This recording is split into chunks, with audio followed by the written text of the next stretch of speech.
Good afternoon, everyone. Just a couple things at the top, and we'll get right to your questions. First up, Secretary Austin currently remains hospitalized at Walter Reed National Military Medical Center and is in good condition. Per the statements we released yesterday, Secretary Austin was transported by a security detail at approximately 2:20 p.m. Eastern Time yesterday to Walter Reed National Military Medical Center to be seen for symptoms suggesting an emergent bladder issue. At approximately 4:55 p.m. the same day, the Secretary transferred the functions and duties of the Office of the Secretary of Defense to Deputy Secretary of Defense Kathleen Hicks. Deputy Secretary Hicks continues to retain the functions and duties of the Secretary of Defense at this time. According to Secretary Austin's doctors, after a series of tests and evaluations, he was admitted yesterday evening into the critical care unit at Walter Reed for supportive care and close monitoring. Now, shortly before today's briefing, we released an update from the Secretary's doctors at Walter Reed regarding his status. And to ensure everyone here today and those watching have the same information, I will read that full statement. This is a statement from Dr. John Maddox, Trauma Medical Director, and Dr. Gregory Chestnut, Center for Prostate Disease Research of the Murtha Center, Director at Walter Reed National Military Medical Center in Bethesda, Maryland. Beginning the statement, quote, Secretary of Defense Lloyd J. Austin III underwent non-surgical procedures under general anesthesia to address his bladder issue. We anticipate a successful recovery and will closely monitor him overnight. A prolonged hospital stay is not anticipated. We anticipate the Secretary will be able to resume his normal duties tomorrow. The current bladder issue is not expected to change his anticipated full recovery. His cancer prognosis remains excellent, end quote. Moving forward, we will continue to provide updates as new information becomes available regarding Secretary Austin's status, and we all certainly wish him a speedy recovery. In the meantime, Secretary Austin will no longer travel to Brussels this week as originally scheduled. However, Wednesday's Ukraine Defense Contact Group will continue it, albeit virtually. While Secretary Austin currently intends to participate in the virtual UDCG, he will remain flexible depending on his healthcare status. Assistant Secretary of Defense for International Security Affairs, Dr. Celeste Wallander, who will be in Brussels this week, is prepared to represent the Secretary as required. And the Chairman of the Joint Chiefs of Staff, General C.Q. Brown Jr., will also be participating in the UDCG virtually from Washington, D.C. Ministers of Defense and senior military officials from nearly 50 nations will convene virtually to discuss the ongoing crisis in Ukraine and the continued support from the international community to provide the Ukrainian people with the means necessary to defend their sovereign territory. Separately, U.S. Permanent Representative to NATO Ambassador Julie Smith will represent Secretary Austin at the NATO Defense Ministerial scheduled for Thursday. We will be sure to keep you updated on outcomes from both of these important meetings. Switching gears, this month marks the 2-year anniversary since the White House released its Indo-Pacific strategy. In the last 2 years, the Department of Defense has done more than ever to advance a shared vision for a free and open Indo-Pacific region. We've made historic advancements in alliances and partnerships with the Republic of Korea, Japan, Australia, Philippines, India, and others across the region. And even as we confront challenges elsewhere, the United States will continue to prioritize our efforts in this critical region in support of international security, stability, and prosperity. For more information, please see our fact sheet on the DoD website. And finally, our prayers are with the people of the Philippines as our longstanding ally faces severe flooding and landslides from a series of storms. U.S. Marines from the 3rd Marine Expeditionary Force have assisted with 2 C-130s to help the Philippine government and USAID in delivering 15,000 food packs to affected families. For more information, please contact Marine Corps Public Affairs. And with that, I'd be happy to take your questions. We'll go to Associated Press, Tara. Thanks, General Ryder. I want to get a sense of how serious this is. This is Secretary Austin's second trip to the intensive care unit at Walter Reed since his surgery. He's canceled his trip. Can you give us a sense of where he's at in his recovery? And is this latest hospitalization part of ongoing cancer treatments? What can you give us as a status on his prostate cancer? Yeah, thanks, Tara. I'd point you back to the statement there that I just read, in terms of the Secretary's condition, as highlighted, he's in good condition, according to his doctors. He will remain in the ICU ward for the duration of his stay in order to provide appropriate privacy, and will continue to receive critical care support in order to closely monitor his progress for now. And as I highlighted in the statement from his doctors, his current bladder issue is not expected to change his anticipated full recovery from cancer, and his prognosis for cancer remains excellent. Is the bladder issue a complication from his surgery to treat prostate cancer, or is it is it related to his prostate cancer? Tara, I don't have anything to provide at this point beyond what I've shared with you, but certainly, again, as we have more information, we'll be sure to pass it along. Last, since his hospitalization, in an effort to be more transparent, can you give us a sense of what stage his prostate cancer was? How early was this detected? Is this something that, you're expecting future hospitalizations because of this ongoing fight? Yeah, I think, as you've heard us say before, his cancer was detected very early. And so, as his doctors have previously highlighted, he is expected to make a full recovery from his cancer diagnosis. There is no further treatment associated with his cancer expected other than the physical therapy that he's been undergoing to deal with some lingering leg pains, which, again, he highlighted during his press briefing. So, as you highlight, we will continue to keep you updated with as much information as possible regarding the Secretary and his health status, and be as transparent as we can. Orrin? Has Secretary Austin spoken to the President since his most recent hospitalization, since yesterday afternoon? Has he expressed any reservations about his own ability to serve to the President or to anyone else in the administration? And then when he is released, is he expected to work from home, or will he be straight back to the Pentagon? Yeah, thanks, Orrin. He has not spoken to the President, to my knowledge. Again, he went into the hospital yesterday to get checked out, and again, I'd refer you back to our statements and what I just read out. I can assure you the Secretary continues to be eager to perform his duties, and I have no doubt of that. But in terms of what's next regarding his health care, again, we'll keep you updated. Jennifer? European allies have expressed a great deal of consternation in recent days due to the ongoing debate in Congress about whether the U.S. will continue to fund Ukraine. Recent comments by former President Trump over the weekend about what he would do to NATO, and messaging to Putin and Russia what he would allow them to do to NATO.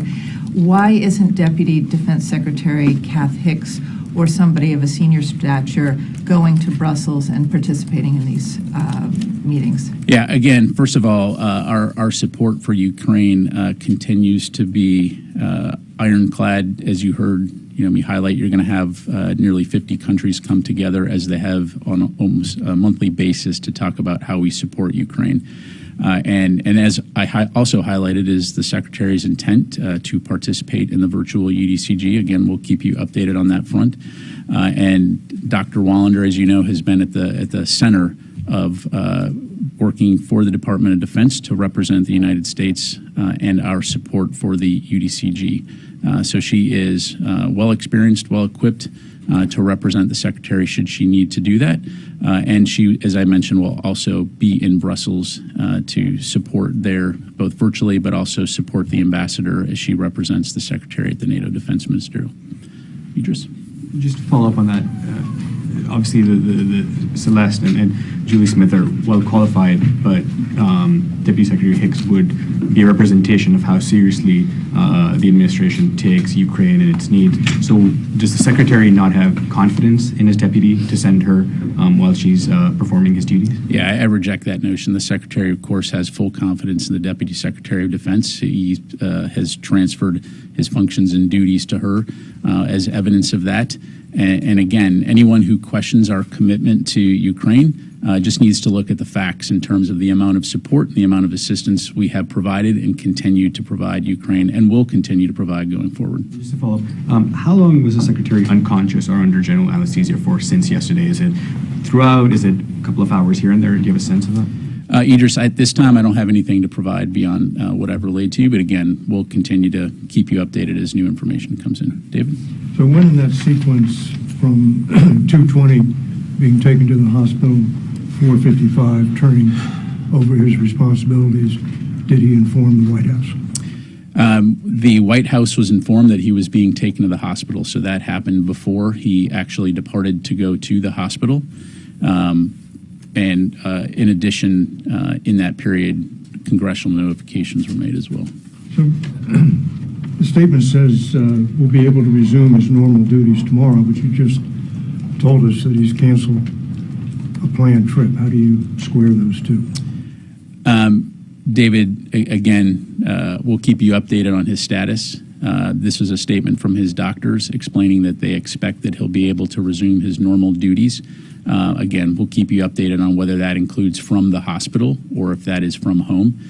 But again, all indications based on the doctor's statements is that he's going to recover well. He's in good condition, and we'll keep you updated. Yeah. Secretary, has the Secretary received any radiation treatment, and what symptoms did he have before going into the hospital? Was he in a lot of pain? Was he bleeding? And then can you say exactly the procedure that was done when he got there? And again, I'd point you back to the statement from his doctors. As we get more information, we'll certainly share that with you. Again, as I understand it, this was related to an emergent bladder issue. It was not related to his cancer treatment. Again, and as the statement that I just read out to you highlights, his prognosis for that is good, and the bladder issue should not affect his recovery from that. And you can't say whether or not he's gotten radiation therapy? To my knowledge, he has not.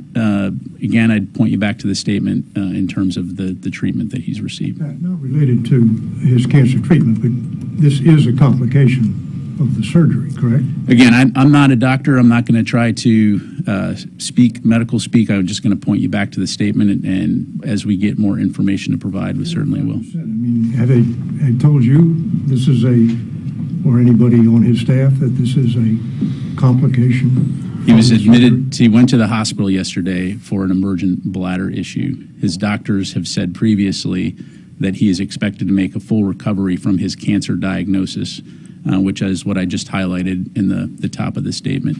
So again, as we have more information to provide, we'll certainly do that. Courtney? That's my question too. So just to be clear, you're leaving open the possibility this is a totally separate issue from his complication from his prostate cancer surgery in December? What I'm saying is what is in the statement, that the current bladder issue is not expected to change his anticipated full recovery. His cancer prognosis remains excellent. So again, as we get more information from his doctors to provide, we'll be sure to share that. Okay. If it's possible to get the question I mean, I think there's an assumption that this emergent bladder issue is related to the complications that he had on New Year's Day. So if that's not the case, and this is something completely separate, it'd be helpful. I'll take the question. Thank you. Fadi? Two questions on Rafah. Yesterday, the Israelis attempted like a rescue mission, it seems. And up until now, information still being updated, but it seems like maybe up to 100 Palestinians were killed in that operation. The U.S. have assets in terms of UAV doing some work to help the Israelis recover some of the captives. Was the U.S. involved in that operation? And do you have any comments about the civilian death toll from that, the aftermath of it? So, Fadi, when it comes to Israeli operations, I'll refer you to them in terms of talking about that. And when it comes to civilian casualties, as you've heard me say many times, we do not want to see civilian casualties or innocent civilians killed, whether they be Palestinian or Israeli. And that will continue to be our view going forward. And but did the U.S. play any role in that operation? Fadi, I'm not aware of any role of the United States. Yeah. And as you probably heard from Israeli Prime Minister Netanyahu, seems like he's planning to invade, ground invasion of Rafah, where more than 1 million people are taking refuge. Amnesty International is warning of an imminent risk of genocide. Does the Pentagon support an Israeli ground invasion of Rafah at this moment?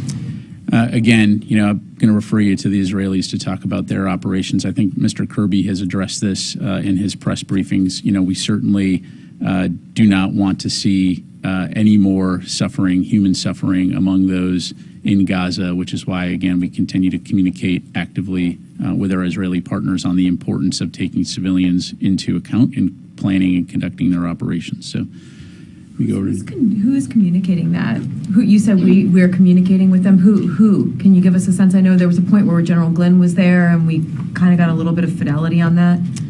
Well, yeah. I mean, I think all echelons, Courtney. I mean, you've had the president speak to his counterpart. You've had Secretary Austin speak to his counterpart. You've got U.S. Central Command speaking to their counterparts. The chairman of the Joint Chiefs speaks to his counterpart. So there's ongoing discussions as it relates to Israel's defense of its nation, as well as the support we're providing and the importance of ensuring that humanitarian assistance gets through. Specifically to Fadi's question about Rafah, though, I mean, is there a level of are there people in the military right now, or the Defense Department or CENTCOM or wherever it is, who are providing like technical? I'm not aware of us understanding their plan. Again, what he's talking about is public comments by the Prime Minister saying what they're going to do, and again, that's something that they need to talk about. And let me move over to the other side of the room.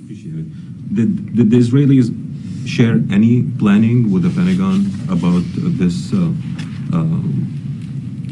ground invasion? Again, Fadi, I'm not going to have anything to provide beyond what I've talked about already, and I'd refer you back to Mr. Kirby's comments. Joseph? Can I just ask, do you have any updates to provide on yesterday's HMC with the Iraqis? What I would tell you is that yesterday's meeting marks another important step along the path of transition as military technical talks, as you highlight, were held in Baghdad. As I understand it, they discussed 3 areas of assessment: the threat of ISIS, the operating environment, and Iraqi security forces capabilities. We'll continue to keep you updated as appropriate, but these talks are important, again, as we look to discuss the transition of the coalition military mission to the longer-term U.S.-Iraq bilateral security relationship. Do you have any updates on the Tower 22 investigation? I do not. I'd refer you to CENTCOM for any updates on that. Missy? Hi, Pat. Just to follow up on Joseph's question, the Iraqi military spokesman said that, giving a readout of those talks yesterday, said that based on the discussion yesterday, a timetable will be set for the gradual reduction of international coalition advisors and an end of the coalition mission. Is that correct, that the outcome was an agreement that there would be a timeline set for that? And then separately, could you give us an update on the internal review about Austin's hospitalization? Did you have a chance to review that yet? And could you update us on the publication of that? Yeah, on your first question, Missy, I don't have any information on that, so I'll take that question. As far as the review, no changes from what I provided on Thursday. The Secretary does have that review. He will continue to take a look at it. Again, our commitment is to try to provide as much information about the review to you when we can, so certainly we'll continue to endeavor to do that. Laura? Thank you. First of all, is Cathie Hicks acting SecDef now, and at what point does she become acting SecDef? Can you just clear up what her role title is right now? Yes, she has assumed the duties and functions of the Secretary of Defense, so in that sense, she is acting as the Secretary of Defense. And I still don't understand why they couldn't have had the Ukraine contact group meeting without Secretary Austin. I mean, what was the reason for making it virtual? I'm not sure I understand your question. So why, I guess, what was the reason for making the contact group meeting virtual? Was it solely because the Secretary couldn't attend? Because there's many other people that attend that meeting, right? Laura, I think as I highlighted, the Secretary intends to participate. And again, given the importance, as we've already discussed about, we want to ensure that this continues. As we've done in the past, we're going to be flexible in terms of the format. And so, just leave it. We have attended virtually. I'm not going to get into hypotheticals, Laura. Yeah, I'm not going to get into rationale for that. Well, I've read to you what we're doing, and there you go. All right, let's go to the phone here. Jeff Shogel, Task and Purpose. Thank you. On what day did Secretary Austin undergo this procedure when he was under general anesthesia? And Secretary Austin is 6th in presidential line of succession. Does that mean that Secretary Hicks is temporarily, until the Secretary resumes duties, that she is now 6th in line in succession? Yeah, thanks, Jeff. On your latter question there, I'll take that and we'll come back to you. In terms of my understanding is that procedure would have been today. So just leave it there. Okay. Ro. Thank you. Follow-up question about the Secretary's health. So I wonder if it is difficult for the Secretary to travel to the Indo-Pacific for a while because in general, the traveling to the region takes longer than any other region. Are you asking me why he hasn't traveled to? Because of the Secretary's health program, I wonder if it is difficult for the Secretary to travel to the region, to the Indo-Pacific region for a while. Yeah, thanks, Ro. So at this point, clearly the Secretary is focused on getting better. As I highlighted, he's not traveling to Brussels, but I certainly expect that he will travel to the Asia-Pacific region in the future when he is able to. We don't have any travel to announce, and so, again, he continues to, I'm sure, remain eager to perform his duties, to include travel when he is able to do that. So thank you. Time for one more. Yes, sir. Thank you. Regarding HMC discussions, if you know how long the discussions will continue, and just Iraqi Prime Minister has said that we are ahead of ending the mission of allied forces, like even the United States forces in Iraq. So I don't have a timeline. To my knowledge, that hasn't necessarily been bounded. Of course, that will be a decision between within the HMC to include in consultation with the government of Iraq. And then as far as U.S. presence in Iraq, again, I'd point you back to what I said earlier. The HMC will discuss the transition from a military coalition mission to the what the U.S. presence will look like as it relates to a bilateral U.S.-Iraq relationship.